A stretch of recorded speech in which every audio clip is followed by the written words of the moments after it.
Shabbat Shalom. This week's Torah reading is called Devarim. It's Hebrew. It has two meanings. One is words, the other is things. The Lord spoke, and his words became things. Most of the Parashah today, it comes from Deuteronomy. Now, Deuteronomy means repetition of the law being the Torah. Now, the Deuteronomy begins with, in Deuteronomy 1:1, these are the words which Moses spoke to all Israel on this side of the Jordan in the wilderness. Now, when the Hebrews and the Israelites speak about the wilderness, they're talking about a land that's very dry, that doesn't really grow anything. And if you took a bucket of water and you emptied it on the ground, and then you took a rag and you immediately put it where you dump the water, and if not enough water is absorbed into the rag to cool your face, then you're in the wilderness, because it's a dry, it's a dry area that basically very little or nothing grows. Now, in Deuteronomy 1:2, they traveled for 11 days from Horeb by way of Mount Seir to Kadesh Barnea. Now, in Kadesh Barnea, they made their camp. Now, normally it would take them 11 days to travel that distance. In this case, it took them 40 years. Now, they traveled 40 years in the desert because of lack of faith and not listening to God. Now, I've heard it said that the reason why they traveled in the desert for 40 years was because Moses, being a typical guy, didn't ask directions. So they wandered for like 40 years before they found the promised land again. But anyway, that's just a theory. But in Deuteronomy, Moses enumerated the sins of Israel that they had committed, and he rebuked them, but he rebuked them out of love. Okay? This Deuteronomy occurs on the wilderness side of the Jordan. They were getting ready to go into the promised land. Moses knew that he was not allowed to go into the promised land. He rebuked Israel out of love. This was kind of like his farewell to Israel, because he knew he was going to be dying soon.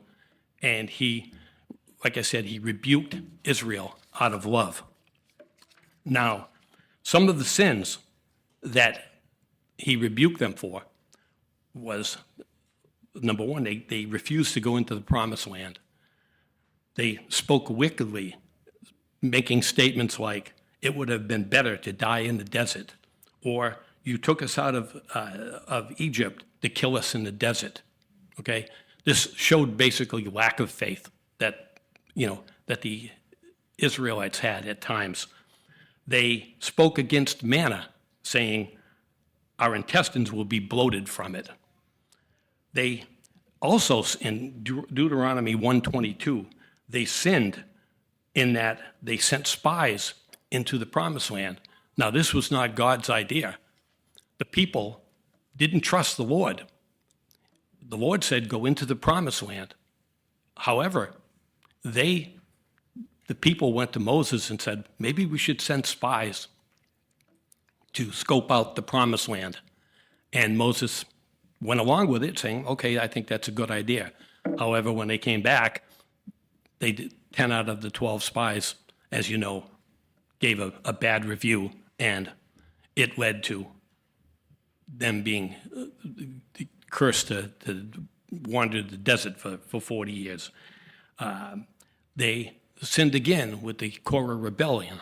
Now, the Korah rebellion is when the Lord said to Moses that they should wear tassels or tzitzis to remind them to keep his commandments. Korah and his family and some of his followers rebelled, saying that Moses was just making this up and that it wasn't true. And they ended up, it did not end well for them. They also sinned by making a golden calf. So all these sins, after all the miracles that they had witnessed during the course of their travels. Some of the miracles, there's many of them, that they witnessed was like the plagues of Egypt. Also, the parting of the Red Sea. God speaking from the mountain to the congregation. Also, the Lord providing manna, showing them the way by having a cloud by day and a flaming sword by night. Also, getting water from the rock. And the earth opening up and swallowing Korah and all his family and his followers after the rebellion. So despite all these miracles that they witnessed, at times they still had little or no faith.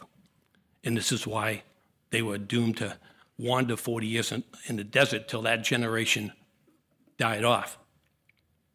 Now, the content of the Bible is still applicable today.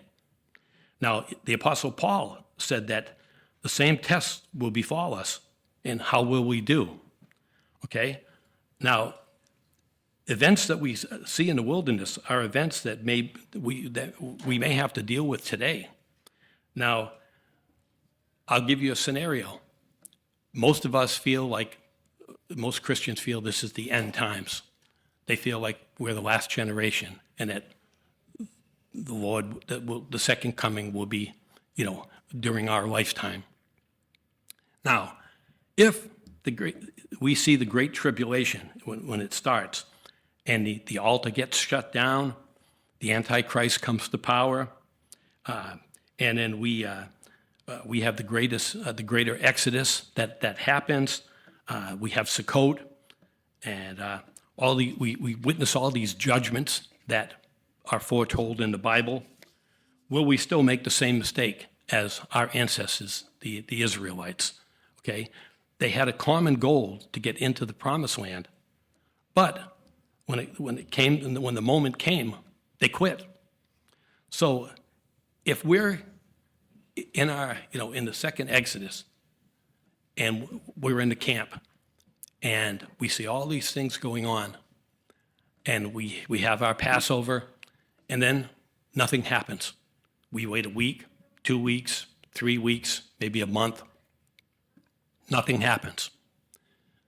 Will we start to lose faith? Will we start to grumble?